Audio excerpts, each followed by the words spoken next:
এগাল কাটিব মই মাংস এতিয়া মোক জলদিকে লাগিব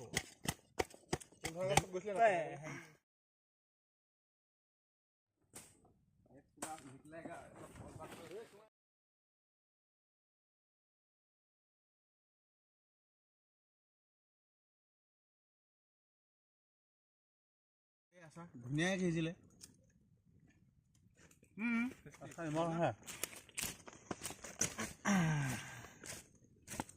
ইয়ে